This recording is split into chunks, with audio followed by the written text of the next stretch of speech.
बॉलीवुड की पिक्चरें उठा के देखो, आप देखोगे उसके अंदर जो मॉमडन कैरेक्टर होगा, उसको अगर वो गैंगस्टर भी होगा, अगर वो खूनी भी होगा, कातिल भी होगा, एक बुरे रोल में भी होगा, फिर भी उसके पीछे के रीजंस ये दिखाए जाते हैं कि उसके साथ कुछ बुरा हुआ है और मजबूर होकर वो ऐसा बना है, या उसको रॉबिन हुड की तरह दिखाया जाता है। उसके अंदर हिंदुओं का इतना अपमान क्यों किया जाता है?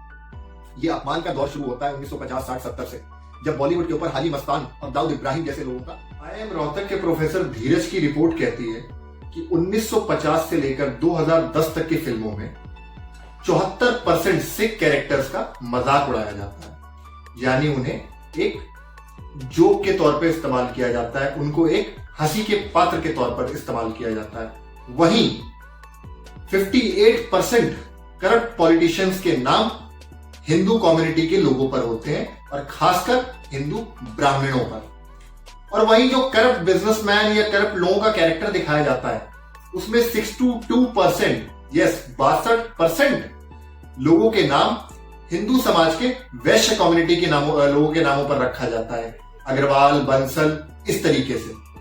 और वहीं इसका उलट अगर आप देखोगे तो 84%, 84% मुस्लिम यानी मॉमडन कैरेक्टर्स को दयावान, दिल का साफ, ईमानदार, इस तरीके से दिखाया जाता है। तो ये जो गैप हमारी इंडियन बॉलीवुड की इंडस्ट्री के अंदर आ रहा है, जो बॉलीवुड के अंदर ये क्या कहते हैं 84% अच्छे कैरेक्टर्स और 74% का मजाक, 58% को करप्ट दिखाना, 62% अग्रवाल समाज को करप्ट दिखाना, ये जो गैप है, ये गैप क्यों आ रहा है? ये जो धार्मिक गैप आ रहा है, ये जो रिलीजियस गैप आ रहा है, जो हिंदुस्तान को एक तरीके से बांट रहा है, ये गैप कब से आना शुरू हुआ? तो आपको जान के हैरानी होगी कि बॉलीवुड के अंदर पहले ऐसा नहीं होता था। पहले बल्कि आप अगर पुराने जमाने की पिक्चरें देखोगे, पुराने जमाने के एक्टर्स और एक्ट्रेसेस के नाम सुनोगे, तो आपको जान के हैरानी होगी कि मुस्लिम एक्टर एक्ट्रेस ने अपना नाम हिंदू एक्टर एक्ट्रेस के नाम पर रख लिया था, जिसका एक रीजन था। उसका रीजन ये था कि इंडिया के अंदर जो मेजॉरिटी पॉपुलेशन है वो हिंदू कम्युनिटी से आती है, तो उनको ये डर था कि शायद हिंदू कम्युनिटी उनके नाम से उनकी पिक्चर्स को एक्सेप्ट नहीं करेगी, उनकी मूवीज को एक्सेप्ट नहीं करेगी, तो इसीलिए उन्होंने अपना नाम बदल लिया। हाँ, ये भी गलत है, उनको अपना नाम नहीं बदलना चाहिए था, उनको अपना नाम जो असली नाम है उसी नाम से काम करना चाहिए था, और इंडिया के लोगों को, हिंदू कम्युनिटी को उनको एक्सेप्ट करना था। और जैसे आज के टाइम पे आप देखोगे, आज शाहरुख खान, सलमान खान को नाम बदलने की जरूरत नहीं पड़ती है, लेकिन आज वो मेगा स्टार है, लोग उन्हें एक्सेप्ट करते हैं, तो उस टाइम पे भी लोग उन्हें एक्सेप्ट करते, तो ये गलत था। एग्जाम्पल के तौर पर आप लोग यूसुफ खान, जिनको हम सदी के महानायक दिलीप कुमार के नाम से जानते हैं, मुमताज खान, जिनको हम मधुबाला के नाम से जानते हैं, मेहज़बीन बानो, जिनको हम मीना कुमारी के नाम से जानते हैं, को दर्जनों उदाहरण आपको मिल जाएंगे। ये गलत था, मगर मैं यहाँ ये समझाने की बात कर रहा हूं कि जहां पहले मुस्लिम एक्टर्स को, मुस्लिम अदाकार को अपना नाम हिंदू रखना पड़ता था, आज वहीं बॉलीवुड के अंदर हिंदुओं का इतना अपमान क्यों किया जाता है? ये अपमान का दौर शुरू होता है 1950, 60, 70 से, जब बॉलीवुड के ऊपर हाजी मस्तान और दाऊद इब्राहिम जैसे लोगों का दबदबा बनने लगता है। जब बॉलीवुड की पिक्चरों के अंदर हाजी मस्तान और दाऊद का पैसा लगना शुरू होता है, तब से ये धर्म के नाम पर लड़ाना, ये गुंडों को अच्छा दिखाना, ये गैंगस्टर को मसीहा दिखाना, आतंकवादी को अच्छा दिखाना, ये सब शुरू हुआ। आप बॉलीवुड की पिक्चरें उठा के देखो, आप देखोगे उसके अंदर जो मॉमडन कैरेक्टर होगा, उसको अगर वो गैंगस्टर भी होगा, अगर वो खूनी भी होगा, कातिल भी होगा, एक बुरे रोल में भी होगा, फिर भी उसके पीछे के रीजंस ये दिखाए जाते हैं कि उसके साथ कुछ बुरा हुआ है और मजबूर होके वो ऐसा बना है, या उसको रॉबिन हुड की तरह दिखाया जाता है, उसको दयावान दिखाया जाता है। आपके पास अनेकों इसके एग्जाम्पल मिल जाएंगे। आप चाहे once upon a time in Mumbai देख लीजिए, आप रईस मूवी देख लीजिए, उसमें वो गैंगस्टर्स हैं। मुंबई का बेड़ा गर्क कर रखा है उन लोगों ने, गुजरात का बेड़ा गर्क कर रखा है उन लोगों ने, लेकिन उनको दानवीर, दयावान, बड़े दिल का, खुले दिल का दिखाया जाता है। तो इस गैप को समझने की हमें जरूरत है, इंडिया के व्यूअर्स को समझने की जरूरत है, क्योंकि इंडिया के अंदर 100 करोड़ पॉपुलेशन जो व्यूअर्स की है वो मेजॉरिटी में से आती है, लेकिन फिर भी बॉलीवुड की हर मूवी के अंदर उनका अपमान किया जाता है। इतना ही नहीं, आपको प्रोफेसर धीरज कुमार की ही रिपोर्ट के अंदर आप देखोगे कि 20 फिल्में इस दौर के अंदर पाकिस्तान सेंट्रिक बनती है। इन 20 फिल्मों के अंदर 18 फिल्मों के अंदर पाकिस्तान के लोगों को बड़े दिल का, वेलकमिंग, बहुत ही अच्छे लोग और बहुत ही खुली सोच वाले लोग दिखाया गया है। और इन्हीं 18 पिक्चर के अंदर, ये 18 की 18 पिक्चरें हिंदुस्तान के अंदर बनती है, बॉलीवुड इन पिक्चर्स को बनाता है, पर इन्हीं 18 की 18 पिक्चर्स के अंदर हिंदुस्तान के लोगों को धार्मिक रूप से कट्टर दिखाया गया है। बजरंगी भाईजान जैसी मूवीज का एग्जाम्पल है। तो हम लोगों को इस गैप को समझने की जरूरत है। हिंदुस्तान की मेजॉरिटी पॉपुलेशन को इस दूरी को समझने की जरूरत है। हमें बॉलीवुड को ये समझाना होगा कि अगर वो चाहते हैं कि इंडिया के 100 करोड़ मेजॉरिटी व्यूअर्स उनकी मूवीज को देखें, तो उनको हमारी भावनाओं का, हमारी धार्मिक भावनाओं का, हमारी आस्था का सम्मान करना होगा, ना कि सिर्फ 18 करोड़ व्यूअर्स, पाकिस्तानी व्यूअर्स के लिए वो 100 करोड़ हिंदुस्तानियों का अपमान करते चले। इतना ही नहीं, आप पीके और ओ माय गॉड जैसी मूवीज देख लो, उसके अंदर किस तरीके से हिंदू की भावनाओं को, हिंदू के आस्थाओं को अपमान किया जाता है, उनको ठेस पहुंचाई जाती है। अब क्रिटिक्स या लोग उनकी मूवी के समर्थन में कहने को ये भी कह देंगे कि उसके अंदर देखो आप मुस्लिम के अगेंस्ट भी बोला गया है, क्रिश्चियन के अगेंस्ट भी बोला गया है, पर कितना बोला गया है?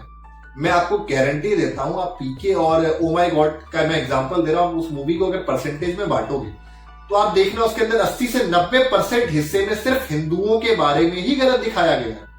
सिर्फ उनकी चाहे मूर्ति पूजा हो, चाहे भगवान शिव को बाथरूम में बंद कर देने जैसे घटिया सीन हो, ये सब दर्शाए गए हैं। फिर भी सेंसर बोर्ड इन पे कोई बैन तो दूर करने की बात है, इन पे कट तक नहीं लगाता है। ये भेदभाव हिंदुस्तान के अंदर आखिर क्यों हो रहा है? आपको मैं एक एग्जांपल देता हूं। एक पिक्चर बनी थी, आप गूगल कर लीजिएगा, बाहर किसी देश में पिक्चर बनी थी।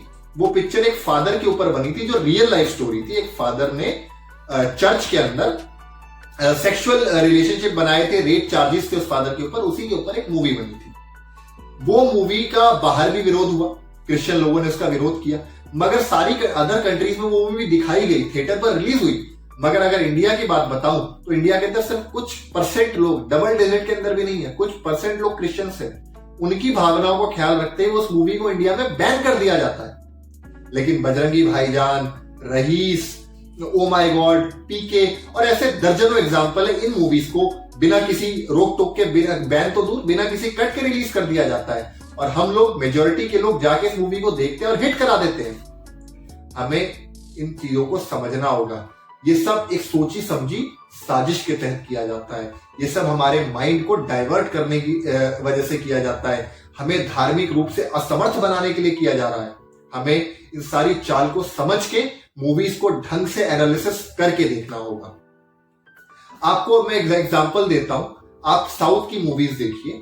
साउथ की मूवीज के अंदर जितना मोमडन्स को सम्मान है, बिल्कुल मिलना चाहिए, वो हमारे भाई हैं। जितना क्रिश्चियंस को सम्मान है, बिल्कुल उनको भी मिलना चाहिए उतना ही सम्मान हिंदुओं को भी दिया जाता है। वहां मंदिर पूजा हो, मंदिर में पूजा हो, मूर्ति पूजन हो, बड़े ही गर्व से दिखाया जाता है। मगर बॉलीवुड के पिक्चर में अमिताभ बच्चन मंदिर में खड़े होके मां से सवाल पूछने लगते हैं। क्या किसी क्रिश्चियन का ये सीन दिखाने की बॉलीवुड में हिम्मत है कि एक बंदा चर्च में खड़ा होकर जीसस क्राइस्ट से सवाल पूछे, या एक मोमडन कैरेक्टर मस्जिद में खड़ा होकर अल्लाह से सवाल पूछे? नहीं, ये कभी नहीं हो सकता। लेकिन हिंदू कैरेक्टर मंदिर में खड़ा होकर भगवान से सवाल पूछ सकता है, और इसके ऊपर ना सेंसर बोर्ड कोई कट लगाता है, ना देश की जनता कुछ बोलती है। हमें इस गैप को समझने की बहुत बहुत बहुत जरूरत है। मैं जैसा कि बता रहा था कि साउथ की मूवीज के अंदर आप देखोगे, वहां पे बराबर सम्मान किया जाता है। गर्व से हीरो अपने आप को हिंदू भी बताता है, पूजा करता है। बाहुबली जैसी मूवीज है, अल्लू अर्जुन की दर्जनों मूवीज आपको ऐसी मिल जाएगी। हमें इस गैप को समझने की जरूरत है। जब तक ये 68% और ये 62% और ये 74% का गैप कम नहीं होगा, जब तक मूवीज के अंदर सच नहीं दिखाया जाएगा, तब तक देश धार्मिक रूप से इसी तरह बढ़ता जाएगा। क्योंकि मूवीज का हमारे ऊपर बहुत बड़ा इफेक्ट पड़ता है। अब लोग कहते हैं कि एक आर्टिस्ट की इंडिपेंडेंसी है, वो अपनी कला को दिखाने के लिए कुछ भी यूज कर सकता है, वो एक उसका फ्री स्पेस है। अरे फ्री स्पेस के नाम पे क्या आप हमारे भगवान को गालियां देना शुरू कर दोगे क्या? ऐसी अदाकारी को, ऐसी एक्टिंग को या ऐसी आर्टिस्ट को आग लगा देनी चाहिए जो हमारी भावनाओं को ठेस पहुंचाए, भारत के 100 करोड़ से ज्यादा लोगों को ठेस पहुंचाए। तो हमें इस गैप को समझने की जरूरत है। और आगे से हम कोई भी मूवी देखें, कोई भी पिक्चर देखें, हम कुछ भी देखने जा रहे हैं, कोई सीरियल देख रहे हैं, कोई टीवी एड देखते हैं, ऐसी कोई मूवीज देखते हैं, तो हमें उसके अंदर एनालिसिस करना चाहिए, फर्क को समझना चाहिए, और फिर उसको उसी हिसाब से रिएक्शन देना चाहिए। उसी हिसाब से हम उस मूवीज को देखना या देखना बंद करना चाहिए। तो आगे से आप सभी से ये मेरी रिक्वेस्ट रहेगी कि आप धार्मिक रूप से सशक्त बनिए, अंधविश्वास मत रखिए।